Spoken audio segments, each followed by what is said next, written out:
지난해 서울신문에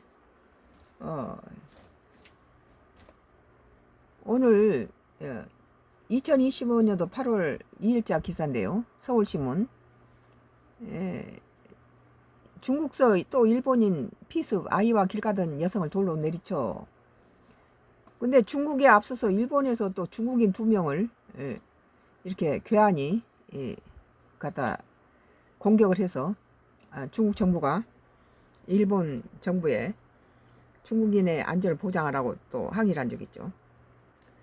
오늘 지난 9월 중국 광두성 선전에서 일본인 학교 초등학생이 귀한 습격을 받은 사건이 현장 주변 교도 연합뉴스도 있고, 중국에서 일본인을 향한 묻지마 폭행 사건이 또다시 발생했다. 지난 2일 교토통신 등 보도에 따르면 지난달 31일 중국 강소성 소주시 지하철역에서 아이와 함께 걷던 일본인 여성이 돌과 같은 물체에 맞아 다쳤다. 해당 여성은 병원에서 치료받고 있으며 생명에 지장은 없는 것으로 알려졌다. 당국은 도주한 범인을 쫓고 있다. 해외여행 가는 것도 자제해야 됩니다. 지금 일본 정부는 이번 사건을 계기로 중국 측에 일본인 안전 확보를 요청했다고 교토통신이 전했습니다. 일본과 중국은 영토 분쟁으로 여러 가지 위기가 많이 자주 벌어져요. 그 30m 앞두고 일직선으로 비행기가 충돌 직전까지 가는 등 이런 영토 분쟁이 있는데, 더군다나 정승절이 가까이 있고 방송 매체들도 다 그런 식으로 호도하고 있기 때문에 국민 감정이 일본에서도 그렇고 중국에서도 그렇고 이렇게 공격하는 일들이 벌어지고 있네요. 주중 일본 대사관은 지난달 반일 감정 고조에 특히 주의할 필요가 있다는 메시지를 중국에 체류 중인 일본인에게 보냈다.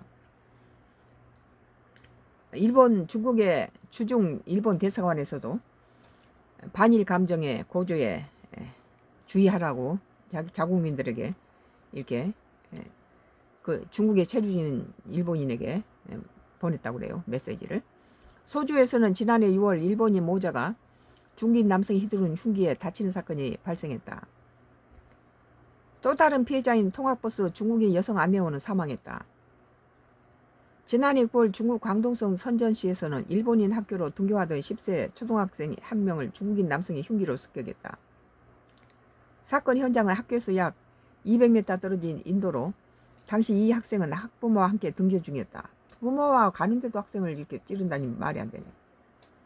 학생은 곧바로 병원으로 옮겨졌으나 끝내 숨졌다. 이거 참 중국에서 이런 일이 자주 벌어지는군요. 그러니까 일본에서도 중국인 2명이 공격을 당하는 그런 것이 며칠 전에 있었는데, 또 그걸 또 이게 일본에서 중국인 2명이 이렇게 공격을 받은 것에 대비해서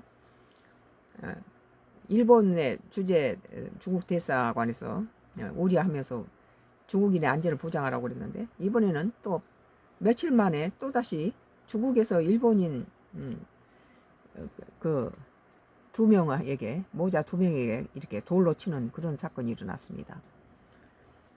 해외여행을 좀 조심해야 됩니다. 학교 데려다주는 아이가 있는 데서 그 아이를 찔러서 죽였는데 병원에 데려가서도 사망했다고 그래요. 부모가 데리고 일본인 학교에 데려다주는 데서 아이를 공격했다면 그 부모가 보는 앞에서 죽인 거 아니에요? 부모 입장에서는 그 남은 나라 땅 중국에서 그 일본인 학교에다가 어린 아이겠죠. 유치원이나 되겠죠. 데려다 주는 과정에서 아이들 손잡고 가는 그 아이를 갖다 찔러서 죽였으면 굉장히 충격적이었어요. 그리고 뉴시스에서는 2025년도 8월 3일자 기사입니다. 국민 75% 공공장소에서 아이 통제 못하는 양육자 무개념.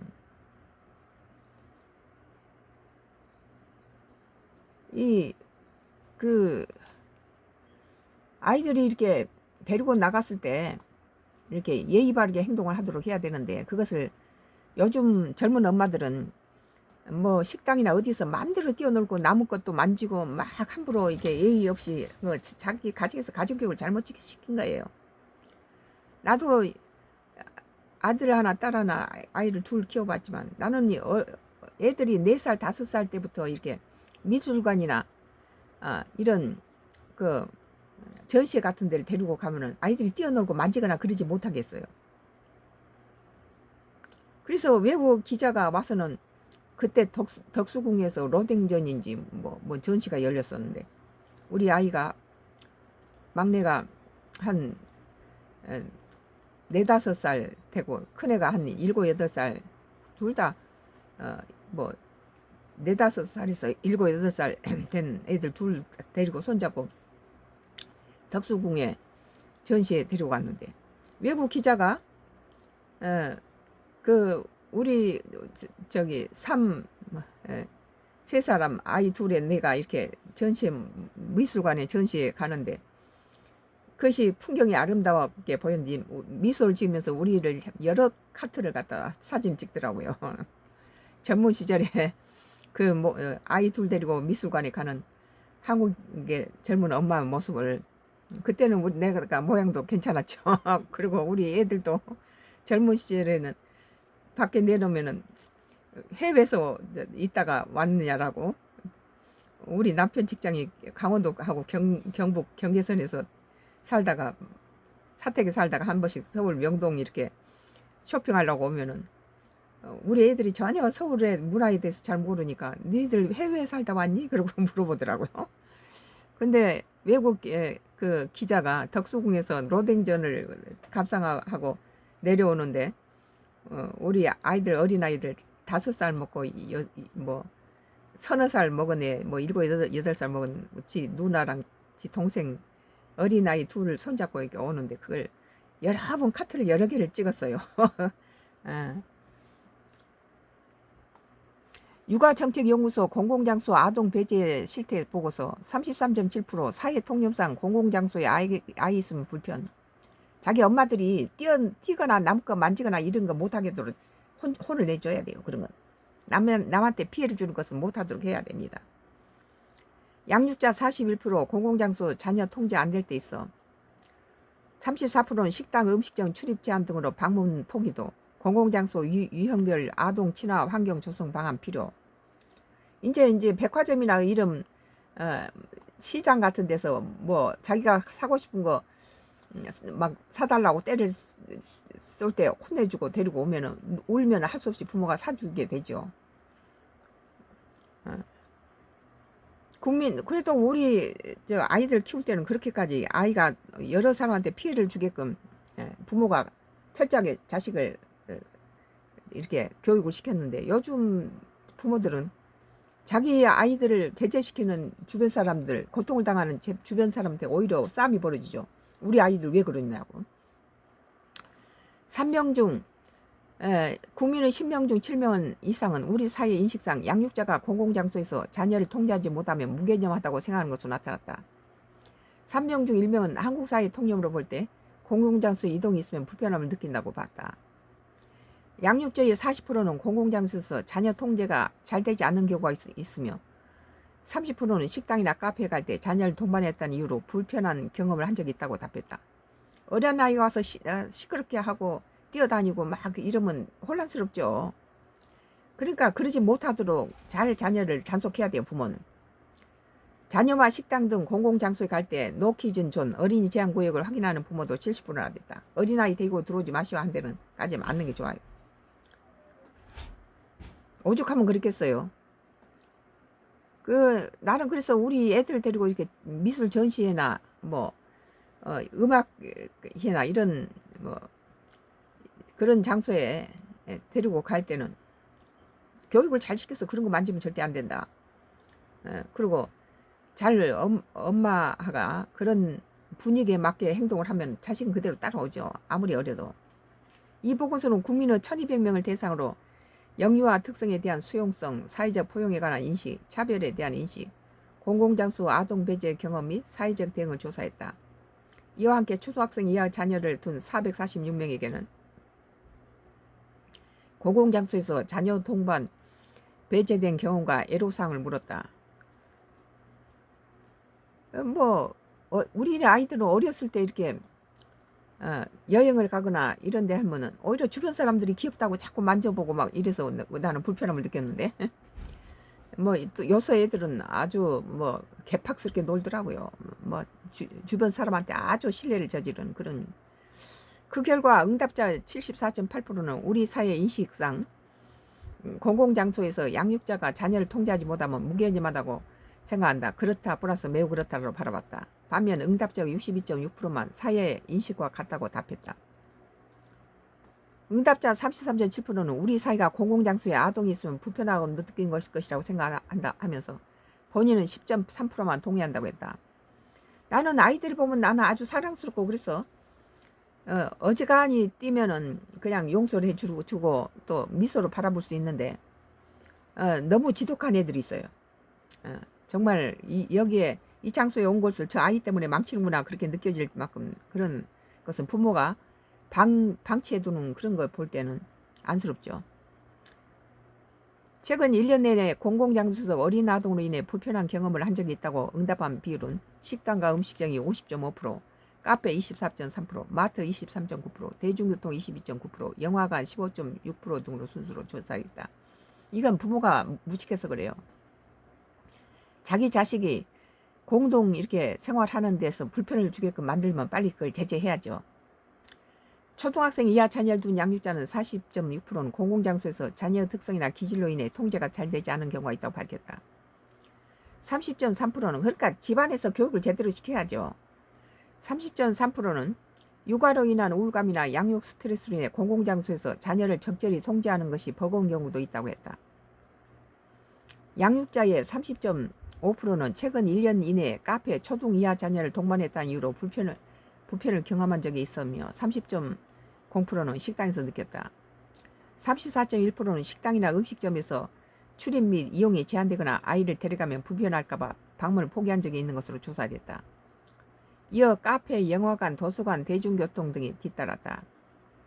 나는 어린 시절에 우리 아이들 데리고 긴 여행을 할 때는 아예 특시를 타가지고 아이들 표도 다 특시표로 다 끊어버렸어요.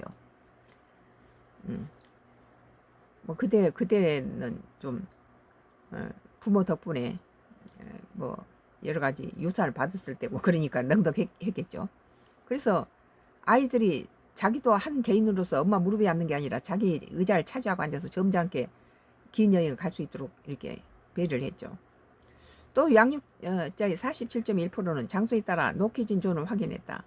23.1%는 공공장소 이용할 때마다 대부분 확인한 것으로 나타났다. 70.2%는 공공장소를 이용하는 경우 출입이 금지되거나 이용에 제약이 있는지 미리 확인하는 셈이다. 확인하지 않는다 응답은 29.8%에 그쳤다. 아이들 못 들어옵니다. 그건 너무했죠. 그리고 그런 아이는 그런데 자기 부모가 스스로 데려가지 말았는데 자기 자식이 너무 관용스럽다 그런 생각은 들어요. 그리고 우리 사회가 아이에 대해서는 너그럽게 봐줄 필요는 있다. 그리고 아이를 가진 부모는 자기 자식이 극악스러운 행동을 하고 사회에 여러 가지 분위기 공동생활에 어려움을 주는 아이는 아예 그런 데 데려가지 않는 것이 부모 스스로가. 근데 이 부모들이 아주 교양이 없어요. 여러 사람한테 피해를 줌에도 불구하고 전혀 죄송한 거나 미안한 느낌이 전혀 없죠. 그리고 당당하게 돈 내고 들어왔는데 당신이 무슨 소용이냐 이런 식으로 말하죠. 그건 부모가 교양이 없는 사람이에요. 영화관에서 시끄럽게 떠든다거나 도서관이나 대중교통에서 그렇다면 참 문제가 많겠죠. 음식점에서도 특히. 또 양육자 47.2%는 장소에 따라 노키진존을 확인했다. 23.1%는 공공장소 이용할 때마다 대부분 확인한 것으로 나타났다. 그리고 아이들 못 들어온다고 하는 것은 정말 우리처럼 이렇게 출산 인구가 줄어드는 세상에서 아이가 이렇게 암적인 존재로 이렇게 많은 이게 사람으로부터 거부를 당하거나 이런 것은 출산 장려에 도움이 되지 않습니다. 그래서 사회가 다 내 자식처럼 받아들이는 태도를 취해야 돼. 부모도 예의 있게 행동해야 됩니다. 아이가 울고 떠들고 난리를 치는데 자기 부모는 지 할 짓 다 하고 있는 거 하고, 부모가 어찌할 줄 모르고 미안해서 죄송해서 어찌할 줄 모를 때는 괜찮다고 그렇게 말할 수 있지만, 당당하게 우리 아이가 뭐 다 돈 주고 들어왔는데 무슨 소용이냐 상관이냐 이렇게 말한다면은 분위기가 달라지죠. 부모가 어찌할 줄 모를 때는 주변에 있는 사람이 같이 도와주고 달래주고 뭐 먹을 것을 준다든지 해서 아이의 울음을 그치게 한다든지 그런 도움을 줄 수 있지만, 부모 태도가 그렇게 교양이 없는 짓거리를 하면은 어렵죠. 양육자 64.3%는 자녀와 공공장소에 있을 때 주변 사람은 눈치를 본다고 말했으며, 40.8%는 공공장소에서 자녀가 떼를 쓰거나 뛰어다닐까봐 외출을 꺼린 적이 있다고 했다. 사회적 배려를 받지 못한 경험과 자녀와 함께 있는 이유로 무시 또는 비하를 경험했다는 비율은 각각 24.0%로 17.5%로 집계됐다.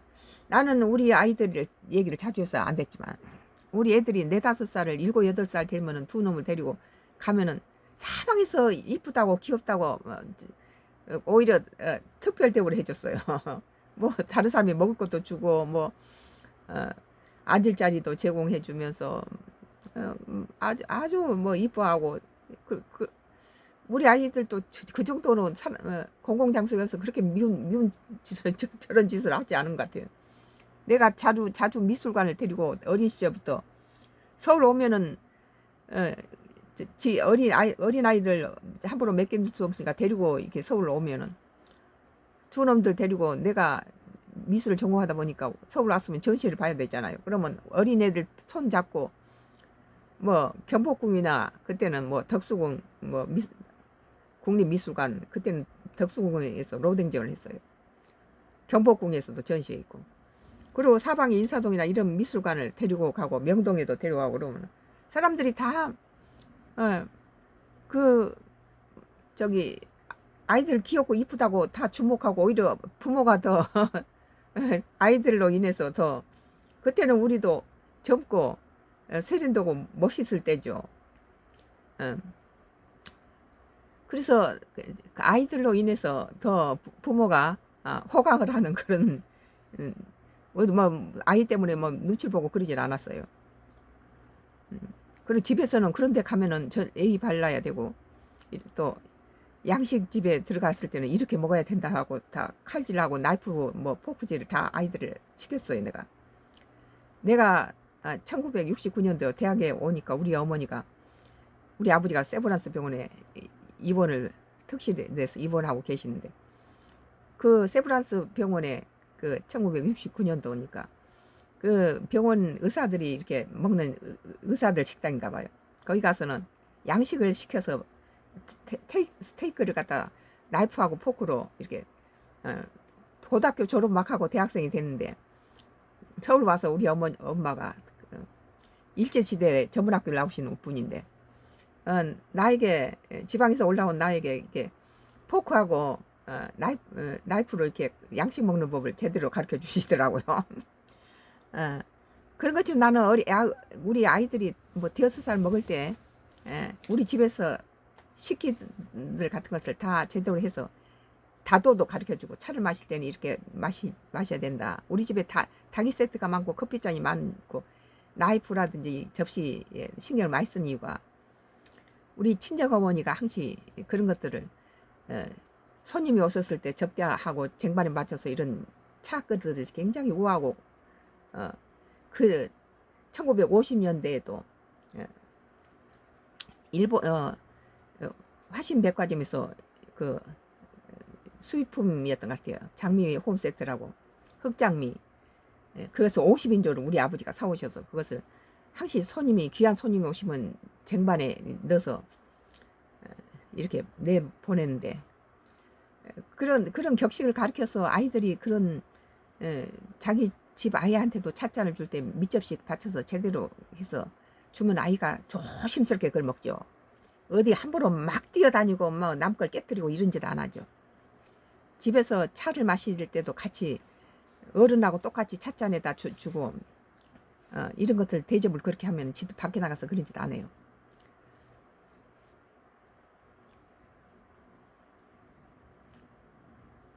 양육자의 64.3%가 자녀와 공공장소에 있을 때 주변 사람 눈치를 본다 그랬는데 우리는 눈치 보질 않았어요. 오히려 주변 사람들이 다 사랑하는 눈빛으로 봐주고. 그러니까 부모한테도 무지가 있고 자녀 교육에 무지가 있다고 나는 봐요. 보고서는 노키즈 존 확산을 예방하는 즉각적인 조치로 우리나라 지금 출산율이 저하되고 있는데 이렇게 애들을 무시하고 과시하는데 누가 애를 낳고 싶어 하겠어요. 그래서 첫 번째는 부모가 자식 교육을 엄격하게 시키고 또 사회는 그 자녀들을 관용스럽게 바라봐야 된다고 나는 생각해요. 중앙정부 차원에서 아동의 출입을 허용하는 업소를 지정하는 방식이 아니라 아동을 배려하는 업체를 인정하는 방식으로 전환해야 한다며 지방정부 차원에서 노키즈 존 급속우 확산을 방지하고 실태를 조사해 관리하며 사회적 인식 개선을 위해 지원 사업에 관해 규정하는 조례를 제정하는 방안을 모색해야 한다고 제안했다. 아이가 귀한, 지금 우리나라는 특히 더 아이가 귀하죠. 나는 지나가면서 어린아이 보면 자꾸 시선이 멈추고 코가 묻어도 이쁘고 참 사랑스러워요. 그리고 귀하죠. 이어 초등학생 이하 자녀를 동반한 양육자가 공공장소 및 공간을 이용할 때 시 아동을 배려한 물품이나 시설 구비에 관한 정보를 미리 알 수 있도록 정부 차원에서 일원화된 정보 제공 방식을 고안해야 한다며 공공장소의 유형별 아동 친화 환경 조성 방안도 필요하다고 덧붙였다. 뉴시스가 국민 75% 공공장소에서 아이 통제 못하는 양육자 무개념이라는 기사에 대해서 2025년도 8월 3일자 기사인데 나는 굉장히 훌륭한 기사라고 봐요. 이런 건 필요하다. 그리고 업체에서 우리 레스토랑에서는 아이를 안 받습니다. 이런 식으로 하면 안 된다는 거예요. 사랑의 눈으로 봐주고 또 부모는 철저하게 자식을 교육을 잘 시켜야 됩니다.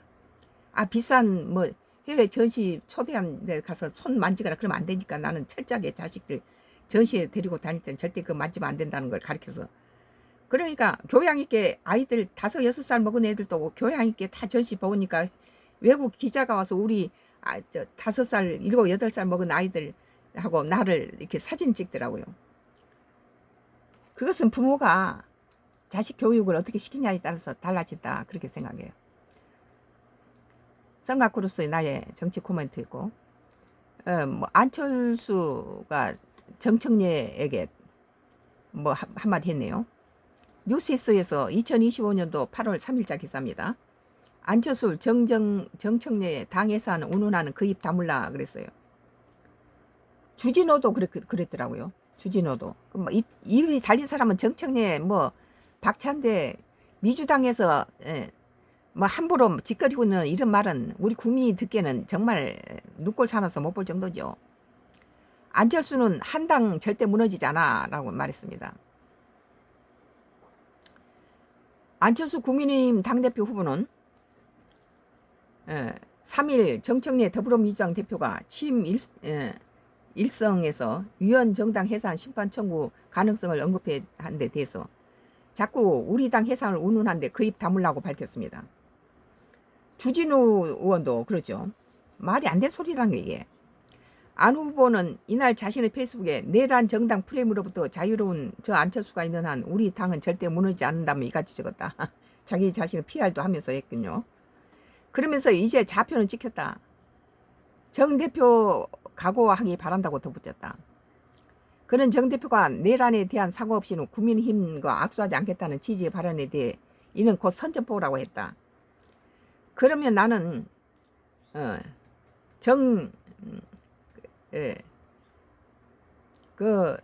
정청래가 민주당이 31명의 국민의힘당의 정치 당의 지도부 국무위원들을 31명을 줄탄핵 시켜놓고 나라를 무정부 상태로 만들어서 국정 내란을 일으켜놓고는 이것이 헌재에서는 줄 기각이 됐다면 이것은 정치 보복이죠. 이러한 국정 내란을 일으키는 민주당하고 이재명에는 국민한테 다 석고대죄하고 하나님 이 국민들한테 잘못을 갖다 용서를 베르느냐. 이 비상계엄의 원인이 어디서부터 발단됐냐. 나라가 잘 되고 이 야당이 제대로 민주당이 제대로 역할을 했다면 그렇겠냐. 민주당이 거대 그 입법을 가지고 사법행정 입법의 상권 분립을 전부 무너뜨려 버리고 독재를 쓰고 법을 마음대로 지멋대로 바꾸고 171설 가지고 칼을 휘두르면서 나라를 무정부 상태를 만들었잖아요. 이랬을 때 먼저 민주당이나 이재명이가 국민 앞에 사죄를 한 적이 한 번도 없다는 거예요. 국민을 무섭게 알았다는 거죠. 그래 놓고 나서는 뭐 내로남불이라고 지들은 그냥 뭐 너만 쓰고 상대방이 했을 때는 뭐 국정 내란을 일으켜 31명을 줄타내고 국정 내란을 일으킨 놈들이 누구예요? 민주당이지. 그걸로 인해서 윤석열의 비상계엄의 원인을 제공한 거죠. 그게 그런 정 대표가 내란에 대한 사고, 내란이 누가 내란을 저질렀습니까? 무슨 대통령이 자기가 그 치려하는 나라에 내란을 일으킬 놈 대통령 어디 있겠어? 세계 어디에가. 내란은 정치 세력을 정치 탈취하기 위해서 내란을 저지른 거예요. 이미 자기가 대통령인데 내란을 왜 저질러요? 그런 정 대표가 내란에 대한 사과 없이는 국민의 힘과 악수하지 않겠다는 취지로 발언한데 이는 곧 선전포라고 했다. 그 우리나라의 원로 헌법 학자들은 대통령의 비상계엄은 대통령 고유 권한이다. 이런데 벌써 민주당 측에서는 벌써 뭐 대통령이 내란 뭐 수괴다 이런 식으로 몰고 가잖아요. 아직 그것이 그 재판이 결정나지도 않은 상태에서부터 이런 식으로 몰고 가면서 그걸 한술 더 떠서 국민힘당을 갖다가 해산시키자 이따위로 말하는 것 자체가 잘못된 거죠. 국민 앞에 31명을 줄탄핵을 시켜놓고 나서는 이재명 정부가 들어서면서는 제일 먼저 국민의힘당에서 줄탄핵 당했던 모든 국정의원들이 장관급들이 전부 새 정부가 들어왔으니까 윤석열 정부의 국무위원들은 전부 사표를 내는 건 당연하죠. 이제 이재명 정부의 모든 사람들로 들어차야 되니까. 그런데 여기서 우리가 주목할 부분은 이재명 정부가 갑작스럽게 정권을 교체되면서 이재명 대통령은 이들을 윤석열 그 줄탄핵 시켰던 그들이 사표를 내자 전부 사표를 반려했어요. 법무장관 것만 사표를 수리하고 나머지 전부 반려를 하면서 자기 국정의원이 다 찰 때까지 다 사용하고 있었다는 거죠. 이건 뭘 의미합니까? 이것은 31명을 줄타내기 얼마만큼이나 국가에 치명적이었는가를 알고 있었다는 거죠. 31명을 줄타내시켜버리고 돈은 국가 임금은 그대로 나가면서 그 사람 출근 안 하고 비어있는 상태가 계속되니까 국가가 표류했다는 소리예요. 그러니까는 이재명이는 지금은 윤석열 정부 줄타내시켰던 본인들을 그대로 두는 거예요. 사표 내지 마라. 그리고 정부가 구성될 때까지 그대로 그 사람 끌고 나가는 것은 이 줄탄핵 30명이 이 사람이 전부 사표 내고 나가면은 번아웃 된다는 것을 벌써 알고 있었다는 거예요.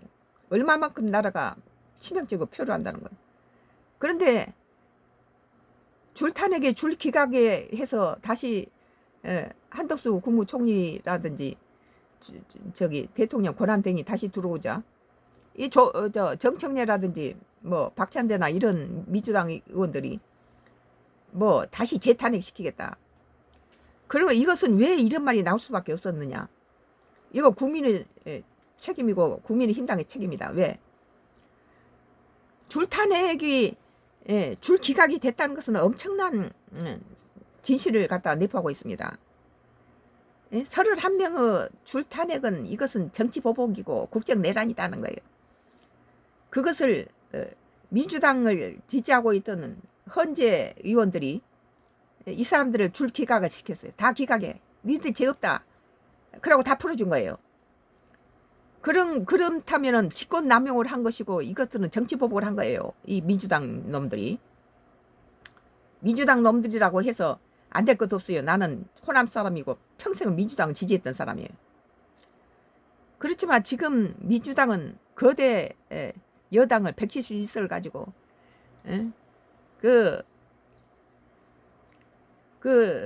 모든 권한을 다 지금 짊어지고 있죠. 대통령 급권도 할 수 없고 뭐 재판 과정에서 저기 2년마다 한 번씩 바꿔야 되는 그 뭐죠?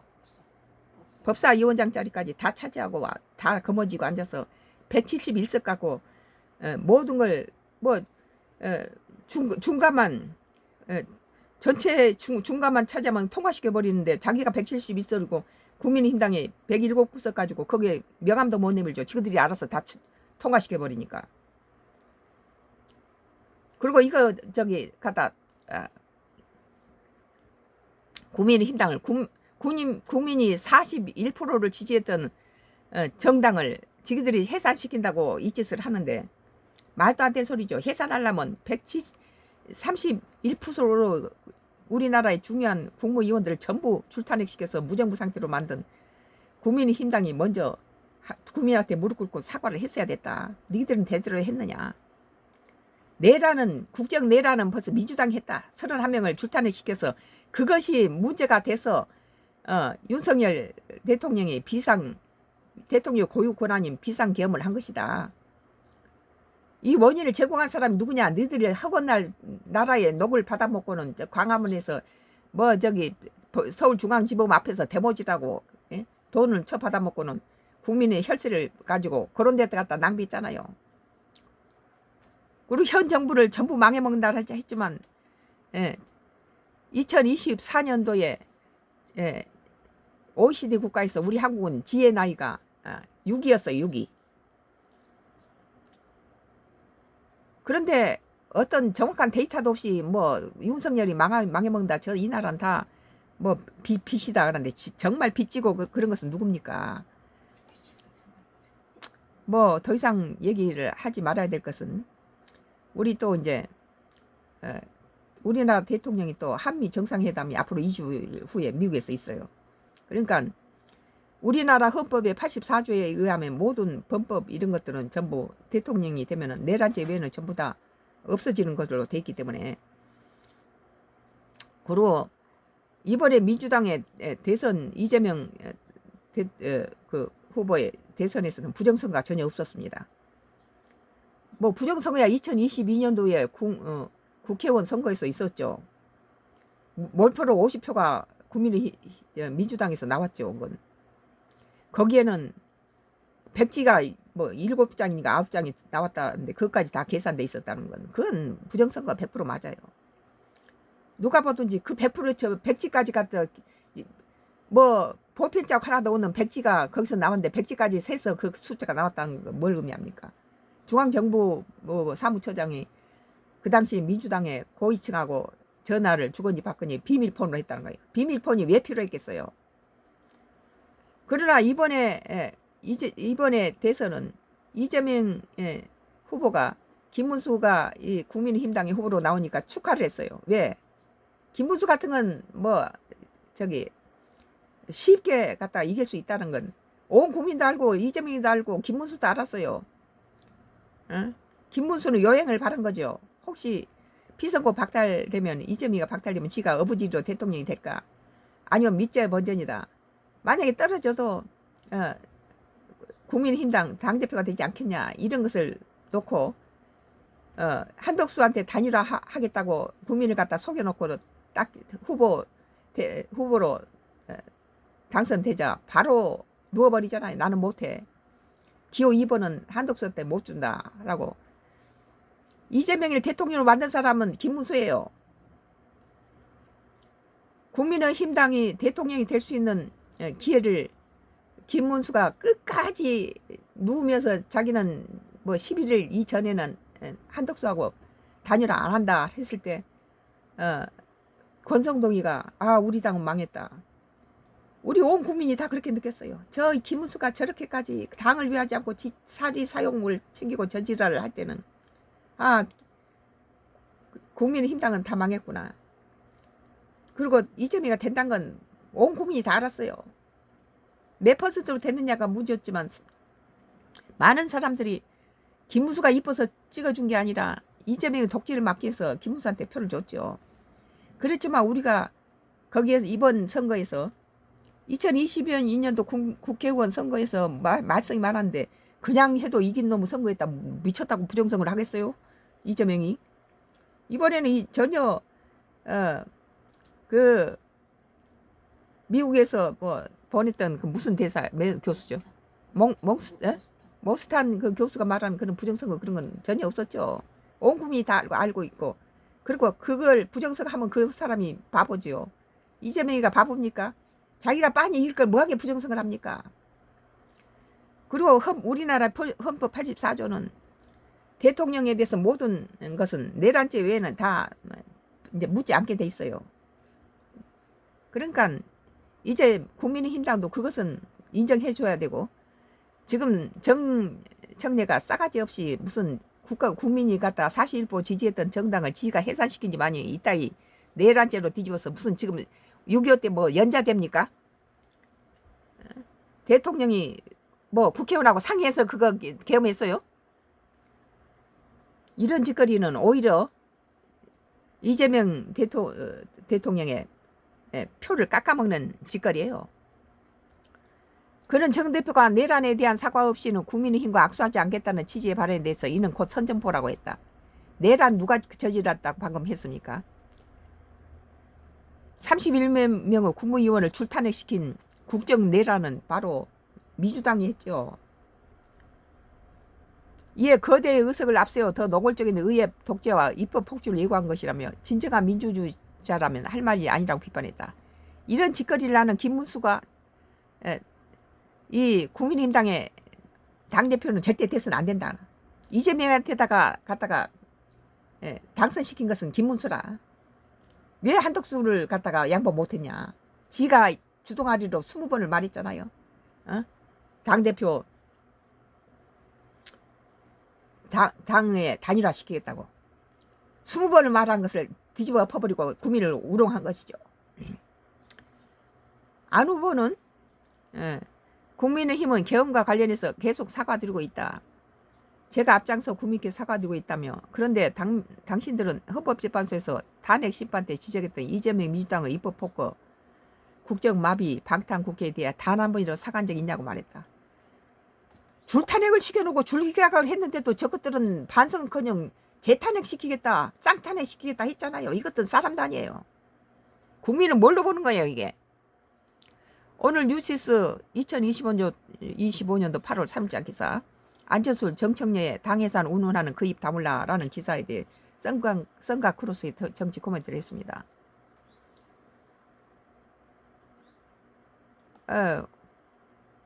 오늘 뉴시스의 2025년도 8월 3일자 기사 물폭탄 쏟아진다. 3일 밤부터 수도권 최대 150mm 이상 호우.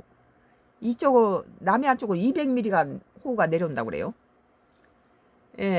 비 그친 뒤에 찜통더위, 기상청 하천 고립 침수 주의. 며칠 전에 나는 이렇게 서울 집 뭐 페인트도 칠하고 임대를 놓기 위해서 올라가서 한 일주일 있다 내려왔는데 남쪽이라 더울 것 같은데 이 남쪽 완도는 바닷바람이 불어오고 뒤에는 산이 있기 때문에 시원하고 밤에는 추워서 이불을 덮어야 되는데 더 북쪽에 있는 서울이 엄청 덥더라고요. 오히려 이렇게 말이 도심이지만 이 뭐 우리 동네는 서초구 쪽은 뭐 우면산도 있고 관악산도 있고 뭐 청계산도 있어서 그쪽으로는 뭐 새들도 많이 들고 집이 단독이다 보니까 그늘도 많이 지고 나무가 많이 있는데도 이 날씨가 이 해안가에 있는 완도 남쪽보다도 겨울에는 여기가 따뜻하고 들에가 얼지 않아서 배추가 그대로 가을에 김장하고 남은 배추는 뒀다가 봄에 한 번 더 해요. 봄 김장을 해요. 봄 김장은 내가 고안해낸 거예요. 아무도 봄 김장 안 해요. 그런데 이쪽에 10년 전에 기촌한 뒤부터 저기 그 가을에 김장하고 남은 배추를 밭에다 그대로 두고 겨울을 지낸 봄기 것이 아까우니까 꽃 피기 전에 그럼 또 뽑아다가 갖다가 봄에 김장을 한 번 더 했더니 장마철에 배춧값 오르고 그럴 때 그 봄김장 해놓은 것으로 먹으니까 더 맛있고, 겨울을 지낸 봄 배추는 그 추위를 이겨낸 배추들은 더 부드럽고 더 맛있어요. 가을철은 좀 뻣뻣하죠. 근데 겨울을 지내고 나면 배추가 더 부드럽고 맛있어요. 그래서 이 남쪽이 겨울에는 따뜻하고 겨울 내내 내기나 쑥이 자라고, 노지에서 블로커리라든지 양배추를 노지에서 키워 먹어요. 그런데 이렇게 여름에는 시원하더라고요. 여름에는 오히려 서울보다 여기가 시원해요. 우리 집도 시원한, 서울 집도 시원한 집인데 여기 기촌한 이 농가주택에 뭐 100년 된 낡은 농가주택이에요. 그런데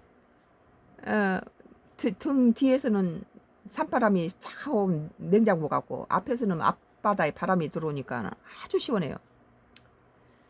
그런데 이제 이번에는 이 남쪽에 200m에 여기서는 지금 수도권에 50m의 폭우가 쏟아지고 경기와 남부에는 150mm라고 그랬는데, 아까 뉴스에 보니까 이 남해안 쪽으로는 200mm가 쏟아진다고 그래요.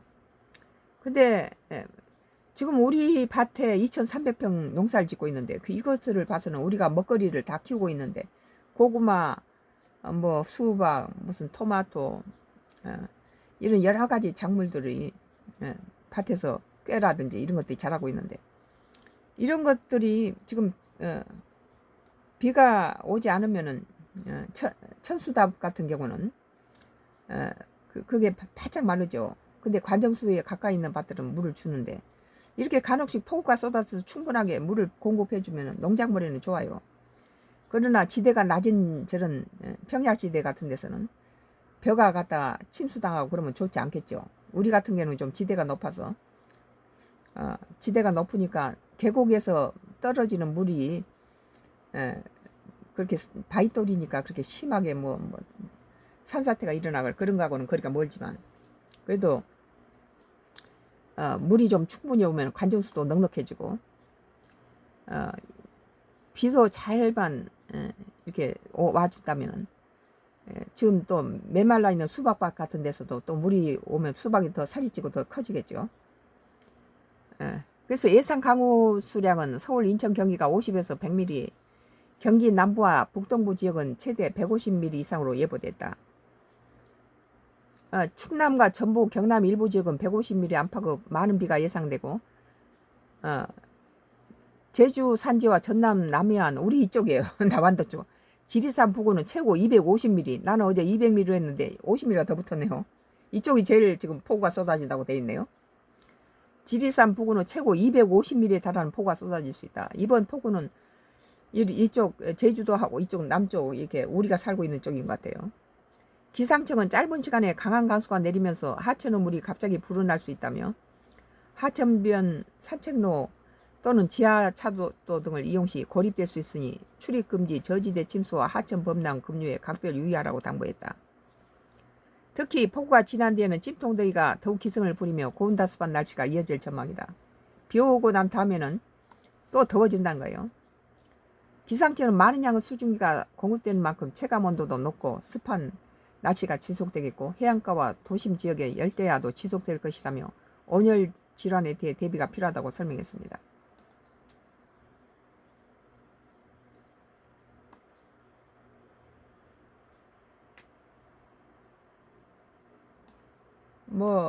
오늘 뉴스에서 아이폰 26대를 몸에 붙인 채 사망한 여성 미스터 대리 사건, 2025년도 8월 3일자 기사입니다. 브라질에서 20대 여성이 몸에 26대 아이폰을 부착한 채 사망한 사건이 발생해 당국이 수사에 착수했다. 지난달 31일 현재 시간 데일리 메일에 따르면 사건은 브라질 파리나주 중부 도시 과라푸아바의 한 식당에 발생했다. 식당 직원들은 즉시 모바일 응급의료 서비스를 호출해 응급처치를 시도했지만 여성은 발작 증상을 보인 뒤 결국 현장에서 사망했다. 의료진은 여성을 구조하는 과정에 그녀의 몸 곳곳에 부착된 다수 소포를 발견했고, 내부에는 아이폰 26대가 들어있었다. 아이폰을 26대나 왜 갖고 있었을까요? 해당 휴대전화들은 직접 피부에 접착된 상태였던 것으로 전해졌다. 피부에다 접착해서 뭐 실험을 했었나? 현지 경찰은 사건 직후 시신을 법의학 연구소로 이송했으며 압수된 휴대전화는 현재 연방국세청으로 보내져 밀수 여부 조사를 중이다. 피해 여성의 정확한 사망 원인은 역시 법의학 분석을 통해 규명될 예정이다. 경찰견 동원한 결과 마약류는 검출되지 않았으나 피해 여성의 집에서는 술병 여러 개가 발견돼 압수했다. 당국은 밀수 조직 연기의 가능성도 배제하지 않고 관련자 조사와 폐쇄로 TV 분석을 통해 수사를 확대하고 있다. 사망한 여성은 상파울루를 향해 여행 중이었다. 경찰은 여성의 신원을 공개하지 않았으며 사건 경위에 대해 계속 조사 중이라고 밝혔다. 뭐 아이콘을 몸에 지닌 채 26대를 몸에 지닌 것도 거의 정상은 아니죠.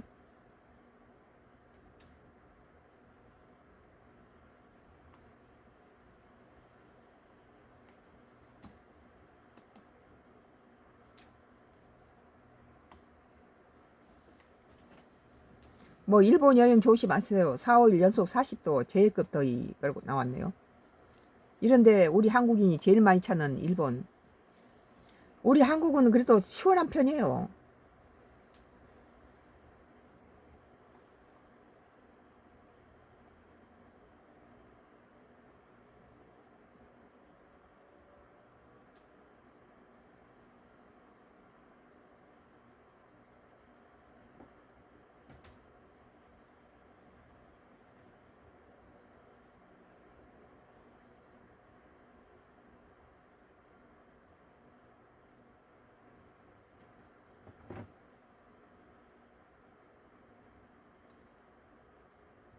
에, 25분 전에 들어온 기사인데요.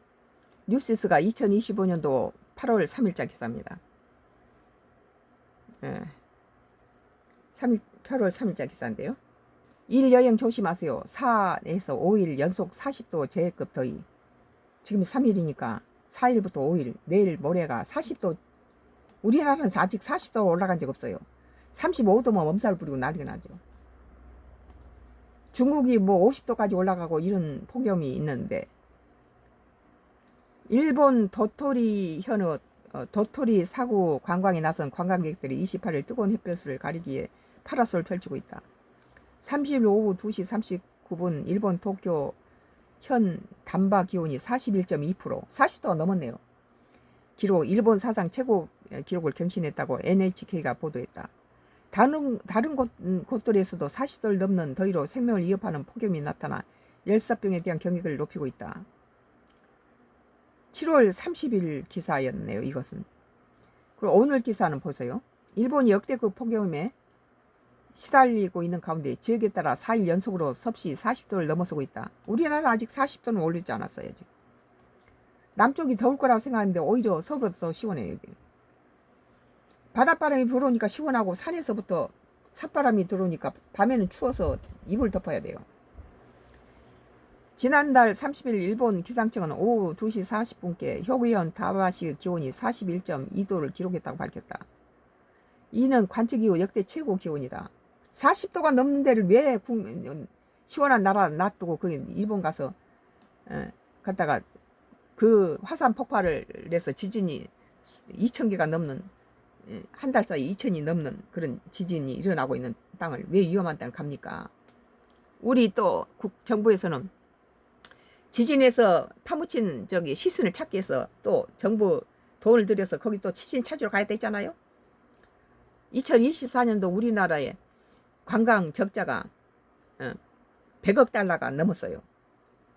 기업들이 수출하기도 어렵고 돈 달러 벌기 얼마나 어려운데 우리 국민이 제일 최고의 돈을 가지고 일본이나 세계 가서 제일 큰 돈을 쓰는 큰 손이 바로 한국인이고, 이들은 명품 사는데 카드를 박박 긁고 있어요.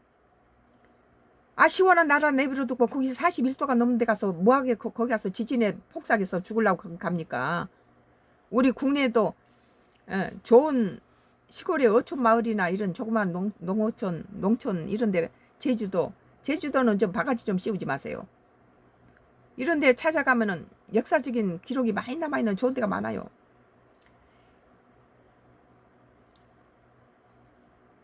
이날 단바시 외에도 교토부 후쿠시야마시가 40.6도, 오카야마현 마니와시가 40.2도, 각지에서 40도를 웃도는 폭염이 이어졌다. 우리나라는 35도 됐다고 난리 방정을 치는데 40도가 다 넘었잖아요. 이게. 특히 기상관측소는 교도부의 기온이 40도가 넘는 건 통계 수집 이후 처음이라며 이후 2일까지 전국적으로 40도 웃도는 곳이 속출하고 있다고 역대급 폭염이다고라.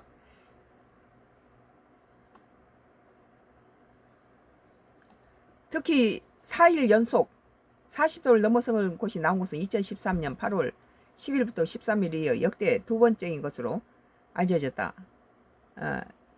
3일 40도 이상 관측되면 5일 연속 40도 이상으로 처음이다. 열도 북부인 홋카이도를 제외하고 당분간 이런 더위가 계속될 것으로 예측된다. 일본 기상청은 고기압 영향으로 북부와 동부지방 기온이 상당히 상승할 것이며 열사병을 포함한 건강관리에 유의하라고 당부했다. 뭐 지진에다가 뭐 폭염에다가 4에서 5일 연속 40도 제급 더위가 지금 이어지고 있다는 보도예요. 뉴시스 보도예요. 썬가 크루스 나의 정치 코멘트였습니다. 여기서 끝내겠습니다.